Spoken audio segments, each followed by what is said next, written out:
Дури 1/3 од храната во Македонија секојдневно завршува како отпад, велат бројките на Организацијата за храна и земјоделство на Обединетите нации. Тоа е предизвикувачки процент за која било земја, а уште повеќе за нашата, во која над 460.000 луѓе ги немаат сите оброци. Системот за донирање вишок храна, Сите Сити, ги обедини компаниите и владата да најдат решение за овој проблем.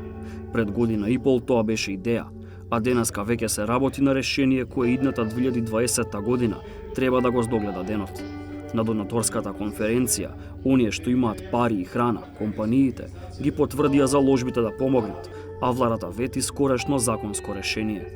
Ја користам приликата да упатам јавна покана во функционирањето на системот да се вклучат и други субјекти, со цел да се зголеми неговиот капацитет и да се обслужат што повеќе граѓани на кои им е потребна храна.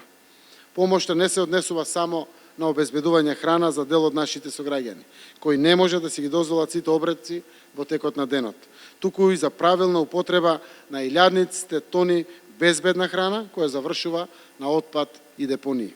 Тоа ни кажува дека сите оние кои што денеска на некој начин се во системот на социјална заштита и примаат одреден додаток, ќе може да им го надополниме нивното мени и да добијат соодветен оброк. Поради тоа што кога сметаме храна не станува збор само за леб, туку протеинските елементи кои што секој од нас треба да ги прими во текот на неделата, навистина недостасуваат и кај семејствата кои што имаат одредени примања, не само оние кои што се во систем на социјална заштита.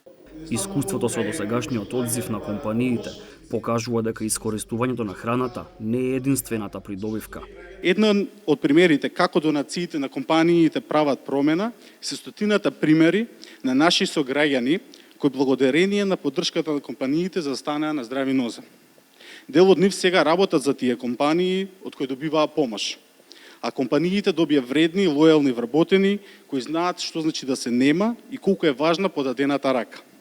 Од Фондот за иновација поддржа идејата со 2 милиони денари. Имаме веќе иницијативи од повеќе други невладини организации, од социјални предприемачи, кои што сакаат овој модел на соработка на државата, на институциите со приватниот сектор да продолжи. На хартија и пред камера сето ова убаво звучи, но што мислат самите компании? Оптимисти сте дека навистина ќе се одвива секако што треба и дека овие вишоци на храна кои што се фрлат навистина ќе стигнат до трпезите на оние на кои што им е потребно. Се надевам дека ќе биде ова успешно, како гледам до сега како работат. Нормално ќе има проблеми, но се текот ќе се надминуваат. До сега мислам дека добро е работат.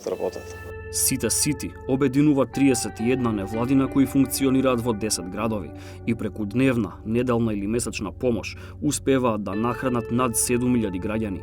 Оваа бројка значително би пораснала со поголема помош од компаниите, кои освен хуманиот момент, на ум треба да имаат и дека според податоците на Сите Сити, дури на 25% од македонските граѓани во изборот чии потрошувач ќе бидат, голема улога им игра општествената одговорност на компанијата.